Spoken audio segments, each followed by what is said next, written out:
네. Recording in progress. 두 번째 시간은 8페이지로 들어갑니다. 영적 전쟁은 사악하고 불법으로 충만한 불의의 나라인 세상 나라를 끝내고 주와 그 그리스도의 왕국인 공의가 물같이 흐르며 공법이 하수같이 흐르는 참 하나님의 왕국이 임하게 하는 것입니다. 복음 전파라는 것이 이런 목적인 것이죠. 우리가 이 생을 사는 의미를 여기에다 둬야 되는데 세상의 어떤 부귀영화나 세상에 속한 어떤 것에 마음을 다 뺏겨버리면 하나님이 자기의 백성을 통해서 자기 군대를 통해서 이 원수의 나라를 물리치고 자기 나라를 세우고자 하는 게 하나님의 뜻인데 세상 나라를 자꾸 바라보고 그걸 소망 담고 이러면은 사실은 반역이 되는 것이죠. 아내가 다른 남자를 쳐다보는 것과 같은 거잖아. 그러면 그거는 남편이 다른 것은 뭐 김치 맛없게 담았다 해도 이혼하자고 하면은 판사가 웃어버리고 말고 그러지. 이건 말도 안 되는 소리고. 김치가 정 맛이 없으면 시장에 반찬 가게 가서 맛있는 거 먹어보고 사다가 먹으면 되지. 뭐 이혼까지 하느냐 그럴 거 아니야. 그럼 이혼 사유가 안 된다고 그럴 거 아니야. 그런데 이게 아내가 영 마음을 다른데 이게 뺏기고 이러고 딴 데만 쳐다보고 있다고 그러면 그건 뭐 어쩔 수 없다고 그러면 이혼하라고 그러겠죠. 그와 똑같은 이치다.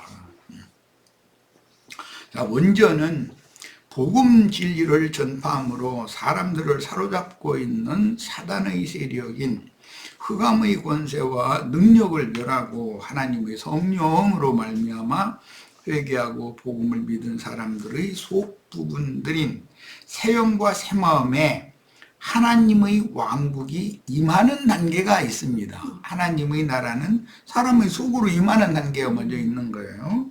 그리고 경륜적으로 세상 나라가 심판을 받고 주님의 공의로운 왕국이 실현되어 두 번째로 나타나는 단계가 있는데 이것은 주님이 말씀하실 때는 세상이 새롭게 되어 인자가 보좌 위에 앉아서 다스리게 될 때 너희를 나와 함께 보좌들에 앉아서 이스라엘 12지파를 심판하게 해주겠다. 그것은 나타나는 나라인 것이죠. 하나님께서 그분의 새 일을 위해 정하신 때와 기한이 차면 그 시대에 구원 얻을 자들의 충만함이 차는데 우리는 지금 두 번째 단계인 이방인의 때 끝에 살며 추수의 사명을 수행하고 있습니다. 하나님은 반드시 그분의 마음에 정한 때와 기한이 있다는 것을 우리는 꼭 마음에 잘 담아두셔야 돼요. 그날이 그날 같고 그날이 그날 같은 것 같아도 하나님은 믿음의 조상 아브라함과 470년 전에 언약을 체결하신 걸 470년이 지난 다음에 결국 아모리 족속을 멸하는 이스라엘 군대를 양성해가지고 아모리 족속을 멸하는 전쟁을 수행하게 해서 아모리 그 두왕 남왕국 북왕 아모리족의 그 남북 두 왕조를 멸해버리잖아요. 자, 이런 것을 우리는 하나님의 약속은 반드시 역사상에 이루어진다. 시간이 지나는 것은 하나님이 정한 때와 기한이 있기 때문에 그런 것이고 우리가 지금 오늘 당장 이루어지지 않는다고 그래가지고 하나님 말씀을 불신하거나 하나님 말씀이 무슨 소용이 있냐 이런 그런 태도를 가져가지고 그런 그 심령을 가져가지고는 하나님을 지금 반역하는 것과 똑같은 짓이다라는 거예요.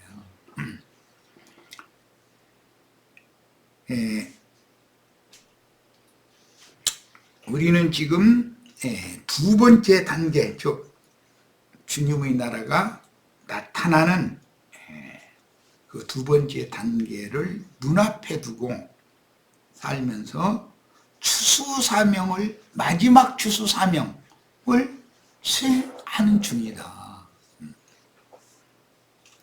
경각심을 다 가지셔야 되겠어요. 지금 느슨하게 뒤로 물러가고 뭐 이렇게 할 때가 아니에요. 지금은 모든 면에서 마귀의 권세를 버린다는 것은, 벗어버린다는 것은 이 세상의 풍속을 벗어나는 것이며 불순종의 아들들에게 역사하는 공중권세자의 능력을 이기는 것인데, 이렇게 될 때 이 세상 임금인 마귀는 우리 속사람은, 육신은 고통을 가할 수 있을지 모르지만 우리의 속사람 영혼은 손댈 수 없다. 요한일서에도 보면 구원받은 사람들은 원수 마귀가 만지지 못하느니라 이랬잖아요. 이것이 이기는 자의 능력이다. 이렇게 될 때 이 세상 임금인 마귀는 우리를 만지지 못하고 우리와 상관없게 되어 악령이 새 사람인 나를 주장하지 못하는 것입니다. 자, 가나안의 왕들은 의문과 육체에 상관된 계명의 율법을 가르치고 신자들 위에 서서 주장하는 유대교 지도자들을 비유한 표상이니 큰 음녀의 7머리 짐승들로서, 그들 보고 가라지들이라고 그러죠. 믿음이 굉장히 좋은 것 같은 사람들이에요. 그런데 그게 계시록 17장에서는 많은 무리에 앉은 큰 음녀의 7머리들이다. 가나안 7 왕들을. 그들은 세속교계의 발람들과 니골라당이다. 예, 이런 말씀에 대해서 계시를 받았다면 나는 목사라고 하는 소리 어디 가서 함부로 했다면 큰일 나는 것이죠. 여러분 헌금 내는 사람보다는 헌금 받는 사람이다. 이런 사상을 함부로 가르치면 큰일 나는 것이죠. 이 지점에 있는 가나안 사람 아랏의 왕에게, 이 아랏의 왕은 네겝 사람이라고 그랬잖아요. 네겝이라는 건 가나안 땅, 아브라함, 이삭, 야곱이 거하던 그 유대 광야를 네겝 지역이라고 그러는 거예요. 거기를 다스리는 사람이 아랏 왕이었다는 거죠. 그 왕에게 사로잡혀간 자들은 개인적인 영적 체험으로 보자면 천국 눈앞에 지금 이르러 있는 상태예요. 이 백성들이 지금 가나안 원수들을 눈앞에 지금 보고 있는 상태잖아요. 곧 이제 21장 다음 메시지부터는 접전이 시작되는 단계에 이르러 있는 거거든. 여전히 육신의 생각을 떨쳐내지 못함으로 흑암의 권세에게 사로잡혀간 신자들을 상징하는 비유이다. 오늘 우리들도 천국 문 앞에까지 이르렀지만 가나안 임금들에게 사로잡혀갈 수가 있다. 얼마든지. 요즘에 이제 그 사로잡기 위해서 뭐 히브리어가 어떻고 헬라어가 어떻고 뭐 원어가 어떻고 해가면서 하는 사람들이 굉장히 횡행해요. 이게 전부 다 택한 자들을 미혹하는 악의 영들이다. 그게 진리의 영들이 아닌 것이거든. 가나안의 왕들은 생명으로 나가는 문인 천국 문을 닫고 서서 자기도 들어가지 않고 들어가려 하는 사람마저 막는 유대교 지도자들입니다. 복음을 전하다 보면 천국에 가까이 이른 어떤 신자가 지금까지 율법적으로 자신의 신앙을 지도해 주던 자들이 강탈하는 손을 벗어나지 못하고 성경을 오해하고 부분적인 지식에 사로잡혀 어둠의 권세에 끌려가는 경우를 보게 되는데, 세상 교계인 이만희, 장길자, 뭐 박명호 뭐 이런 사람들만 그 미호의 영이라고 지금 생각하고 있지만 사실은 그보다 훨씬 더 고단수의 그 미호의 영들이 곳곳에 도사리고 있고 숨어 있는 것이거든요. 그런데 대부분 그들이 원어 성경 어쩌고 하는 자들이 대부분이야. 요즘에는. 이런 경우를 볼 때 우리가 너무 안타까움을 금할 수가 없습니다. 이들은 선악 지식의 말씀으로 시하여 부분적인 성경 지식에 의해 영이 교만해지므로 옛사람의 주장과 아집이 강하여 자신의 육적 자아가 감옥이 되어 부패한 혼적인 사고에 따라 자기 자신이 감옥이야. 자기에게 갇혀 있는 거야. 영은 교만해졌고 성경도 하나님도 모름으로 말씀을 크게 오해한 혼적 지식 때문에 결국은 약속의 땅에 들어가지 못하고 천국의 문 앞에까지 와서 원수에게 사로잡혀 가는데, 이들은 하나님이 불택한 자들이 아니다. 주님의 말씀에는 그 마지막 날에는 택한 자들을 미혹할 거다 그랬단 말이에요. 이 이제 가나안의 입구에까지 와가지고 사로잡혀 갈 수가 있다는 거, 얼마든지. 자, 그들 자신의 육적 생각에는 자신이 선줄로 알고 있으나 사실은 성경의 흐름에 따라 모든 진리 가운데로 인도를 받지 못하고 크게 오해한 부분적인 지식에 사로잡혀서 마침내 진리의 지식에 이르지 못하며 온전함을 이루어 새하늘과 새 땅의 유업을 받지 못하고 가라지 주수꾼으로 쓰임을 받는 것입니다. 크게 오해한 부분적인 성경 지식으로 인해, 이 부분적인 성경 지식이 없으면 사람들을 미혹할 수도 없지요. 교만해진 영은 자신을 지극히 높으신 하나님과 비교를 하거나 그들의 생각을 가만히 뜯어보면 자기를 하나님인 채, 자기가 재림 메시아인 채 하고자 하는 야망이 감춰져 있단 말이에요. 그런데 냉철한 진리 분별력 있는 사람들의 눈은 절대 속일 수 없는 것이죠. 재림 예수로서 자신이 이 시대의, 또는 이 세대의 메시아인 그 그리스도라도 되는 것처럼 우쭐하면서 그 누구의 책망이나 타이르는 말도 그들은 절대 남의 말을 들으려고를 않는 것이 특징이라는 거예요. 우리는 그래서 누구와 어떤 진리 토론할 때는 일단 내 말을 많이 하지 말아라. 난 자꾸 그걸 우리 시체들, 형제들한테 특히 강조하고 있어요. 상대방의 말을 많이 끌어내는 그 말하는 기술을 우리가 익혀야 된다. 그 상대방의 정체를 파악을 하려고 해야지, 막 내가 상대방을 알아본도 안 보고서 무조건 내 속에 있는 이렇게 증거 있는데 너 막 받아야 돼 하고 쏟아내는 목사님 받아들이느냐? 그렇지 않다는 거예요. 절대로 받아들이지 않아요, 사람들은. 이런 걸 알아야 되는데, 영적 전쟁이라는 건 언제나 원칙이 있어요. 세상 나라에도 지피지기면 백전백승이다 이 말 있잖아요. 나를 알고 상대방을 알고 나서 전쟁을 해야 이긴다 이 말이에요. 자기도 모르고 상대방도 모르고 그러면서 무조건 오고 막 덤비면서 목소리만 크게 한다니까 이기는 건 아니잖아요. 무지만 드러나는 거지. 그래서 현대에는 어둡지 않은 성경 지식, 히브리어, 헬라어 성경을 문법으로 분해한다는 자들이 도처에서 아주 난리가 아니야 보면. 그런데 그들한테 그럼 우리 것을 받아야 된다고 가르치려고 하면 받아들이냔 말이에요. 사람들은 절대 받아들이지 않아요. 그게 바로 미혹의 영인 거다. 엊그제 우리 사무엘 LA에 우리 유영재님이 그 3장 그 강해 집회를 했었는데 참 아주 중요한 얘기를 하더라고.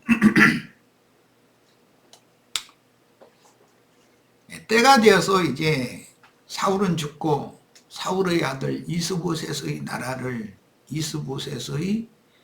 나라를 이렇게 떠받들어 주던 그 아브넬이라고 하는 군대 장관이 다윗에게 이게 바치려고 그러니까 다윗이 요구하는 거 한 가지가 딱 있어요. 네가 올 때는 내 첫 번째 아내인 미갈을 데리고 와라 그랬단 말이야. 이게 얼마나 중요한 말인가를 우리는 알아야 돼. 아브라함의 아내인 사라가 첫 번째는 애굽의 바로 왕에게 잡혀 있었죠.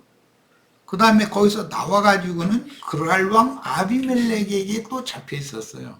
아비멜렉에게서 본 남편에게로 돌아오니까 이삭을 낳게 됐죠. 야, 이런 것을 잘 생각을 해봐야 돼요. 우리는 이게 지금 성경이 역사적으로 그런 것이 기록이 됐는데, 그러면 다윗이 미갈을 정말로 사랑해서 미갈을 데리고 오라고 했을까 말이에요. 그럼 미갈은 다윗을 정말로 사랑했을까 그 말이에요.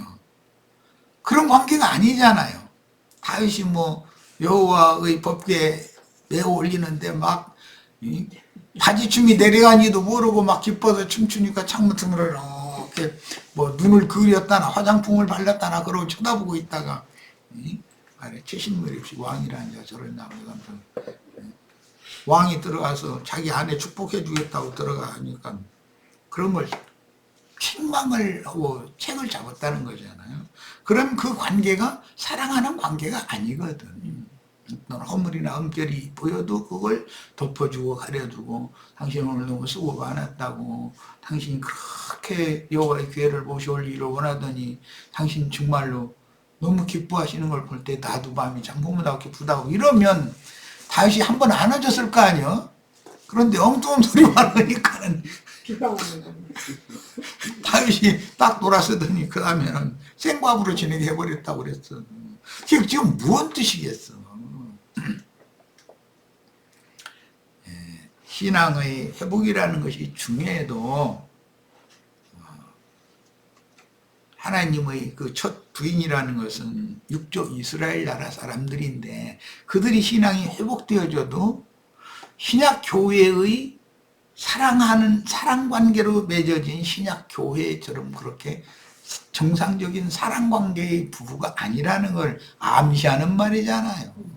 여전히 율법적이고 그냥 흠 있으면 흠을 이렇게 그냥 그거나 드러내려고 그러고 덮어주려는 마음이 없는 그런 사람을 주님은 좋아하지 않는다라는 걸 알 수 있는데 네, 우리는 우리 신앙을 회복을 하되 정상적인 주님과의 그 부부가 결혼을 하는 것은 사랑함으로 결혼을 하는 것이지 의무적으로 결혼하면 못 살고 힘들어서 아니 의무적으로 살려면 그게 힘들어서 어떻게 살아 그런 걸 남편이 뭔가 약점 있고 허물이 보여도 그걸 아내가 덮어주고 아내의 어떤 약점과 허물이 보여도 남편이 그걸 이렇게 웃고 넘겨주고 이렇게 해가면서 하면 장점이 더 많지 단점이 더 많겠어 사람이라는 게. 근데 예수님과 우리의 관계는 단점이 많아도 주님은 우리를 가려주고 덮어주시기 때문에 부부관계가 되는 것인데 미갈처럼 그런 일은 그렇게 함부로 자기 옳은 것에 이제 붙잡혀가지고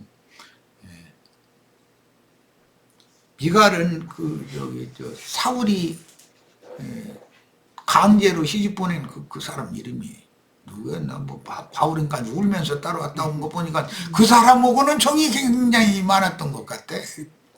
그런 여자다 이거예요. 이 미갈이라는 여자는 나의 본 남편이 다윗이다라는 것에 대한 의식이 없는 사람인 거죠. 나같이 하찮은 인간도 난 그런 여자라면 나는 가만 안 놔둬. 그런데 다윗은 참 사람이 참 야 대단한 사람이다. 속으로 그런 구절 읽을 때 그렇게 생각하고 내가 너를 그렇게 너는 가는 관계가 중에 있었잖아. 어? 너는 내 아내야. 그런데 거기서 사는 게 그게 네 옛 버릇을 버리지를 못하고 거기서 살면 아마 그 사람이 그 공주님하고 살으니까 굉장히 이렇게 그냥 뭐라 그러나 아부에 가면서 살았을던가 보지야 뭐 아무래도 이게 그냥 함부로 뭐 하고 싶은 말도 못하고 이제 이거는 그때도 자기 남편 분명히 습관적으로 그랬을 거 아니야. 남편이 뭐 조금 있으면 내 가면 공주인데 말이야. 공주한테 말이야. 당신이 함부로 할 수 있냐 뭐 이렇게 나왔을 거 아니야. 그러고 살다가 그 사람을 헤어지게 만들고 본 남편이니까 자기 아내를 불렀는데 그 도도하고 교만한 그 고려쟁이. 자기 봉주다 이거예요. 출신이. 그 자기 남편은 뭐 출신이 목동 출신이고, 그러니까 당신은 나를 하늘로 대야 돼 이런 생각을 갖고 있었다라는 말이거든. 그게 무슨 부부관계겠어 그게. 얘기가 이렇게 길어졌는데, 이런 것은 영적 전쟁에서 우리가 필수적으로 알아야 된다. 나의 인생 경영에서도 이게 적용할 줄 알아야 되거든. 왜 사로잡혀가는가? 그런 교만한 만 때문에 사로잡혀가는 거다 이 말이에요. 자, 그들 자신의 육적 생각에는 자신이 선줄로 알고 있으나 사실은 성경의 흐름에 따라 모든 진리 가운데로 인도를 받지 못하고 크게 오해한 부분적인 지식에 사로잡혀 마침내 일평생을 배웠는데도 마침내는 진리 지식에 이르지 못하는 어리석은 여자가 있다는 거예요. 그 사람이 정말로 겉으로 볼 때 어리석으냐?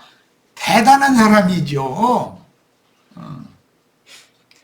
교만해서 그런 거다. 교만하다. 영이 교만하면 결국은 진리의 지식에 이르지 못하고 결국은 목적지에 도달하지 못한다는 걸 꼭 깨달으셔야 돼. 온전함을 이루어 새하늘과 새 땅 유업을 받지 못하고 도리어 사로잡혀 가서 거기에서 그 사로잡아간 그 사람과 잘 지내다고 나면은 가라지 주스꾼으로 쓰임받을 수가 있겠죠. 얼마든지 그럴 수 있는 거예요. 크게 오해한 부분적인 성경 지식으로 인해 교만해진 영은 자신을 지극히 높으신 하나님과 비교하거나 재림예수로서 자신이 이 시대의 메시아 그 그리스도라도 되는 것처럼 우쭐하면서 그 누구의 책망이나 타이르는 말도 듣지 않는데, 현대에는 어둡지 않은 지식으로 히브리어 헬라어 성경을 문법으로 분해한다는 자들이 포함이 됩니다. 그들 말 들어보면 굉장한 지식이 있는 것 같죠. 근데 그게 사실은 너무 무지한 지식이거든, 그게. 하나님의 뜻을 아느냐, 그걸 모르니까 그런 것이거든. 마태복음 23장 13절로 14절 봅니다. 화 있을 진저 외식하는 서기관과 바리새인들이여, 너희는 천국문을 사람들 앞에서 닫고 너희도 들어가지 않고 들어가려 하는 자도 들어가지 못하게 하는도다. 위선자들인 서기관들과 바리새인들이여, 화가 있으리라. 너희는 과부의 집을 삼키며 남들에게 보이고자 길게 기도하니 그러므로 너희 심판은 더욱 크리라 그러셨어요. 이들이 유대인들 앞에서는 자신들이 천국문을 지키는 문지기들인 채 했잖아요. 근데 사실은 이게 지옥문지기들이라는 거잖아요. 야, 누가복음 11장 52절 54절입니다. 화 있을진저 너희 율법사여, 너희가 지식의 열쇠를 가져가고 너희도 들어가지 않고 또 들어가고자 하는 자도 막았느니라 하시니, 거기서 나오실 때 서기관과 바리새인이 맹렬히 달라붙어 여러 가지 일로 실문하고 그 입에서 나오는 것을 잡고자 해 목을 익히더라 그랬어요. 오늘날 이런 사람들이 누구겠는가 말이야. 이들은 왕의 대로로 상징되는 가인의 길에 행하는 자들로서, 가인의 길에 행하는 자들은 성령은 없고 육에 속한 자들이라고 답이 나와 있죠. 옛사람의 혼적 생명에 의한 성경 지식으로 하나님의 영광에 들어가려 하는 자들을 멸망의 문으로 인도하여 드리고, 멸망길을 가게 하는 자칭 유대인들인데 그들은 멸망의 사자인 마귀의 사자들입니다. 그들은 의문과 육체에 상관된 계명의 율법에 사로잡혀 굳은 관념으로 조성된 독술자들이요, 땅의 상고들인 땅의 왕족 중에서도 소위 그들이 말하는 이단자를 없이 한다는 일에 가장 앞장서는 열심당들로서 이들이 대부분 세상의 대인들이다. 바울 되기 전에 사울이 이런 자였었죠. 바울님이 사울일 때는 사탄의 사자로 주 예수 그리스도의 지지자들을 박해하는 일에 앞장섰는데, 그때는 사실은 복음을 믿지 않던 때의 옛사람이었으니 오늘날까지 모든 세대마다 사울과 같은 세상 대인들은 천국을 유업으로 받는 자들은 작은 소자들이여 라고 하셨지 큰 자들이여 라고 하시지 않죠. 세상 대인들은 그들이 하는 짓을 하나님을 섬기는 예라고 자부하고 있다. 이게 비밀이라는 거. 믿음 세계에서는 자신들이 지금 그 말은 무슨 뜻이야? 우리들이 지금 무슨 잘못을 하고 있는지를 모른다라는 게, 그건 당연히 하나님을 섬긴 예법이라고 생각한다는 거예요. 오늘 이제 말씀을 마치는데 우리 형제 자매님들은 가장 중요한 것이 영적 전쟁에서 승리자가 되기를 원한다는 것은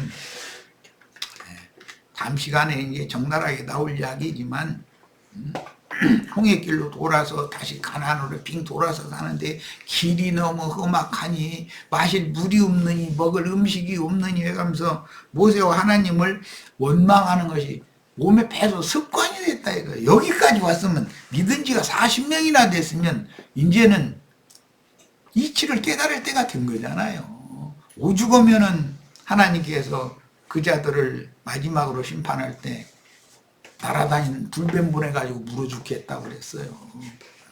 들뱀에게 물려 죽는 일이 없기를 바라요. 마지막 가나안 땅의 입구까지 와가지고 사로잡혀 가거나 물려 죽거나 그런 일을 우리가 당하지 않기를 바랍니다. 자, 오늘 집회 모두 마칩니다.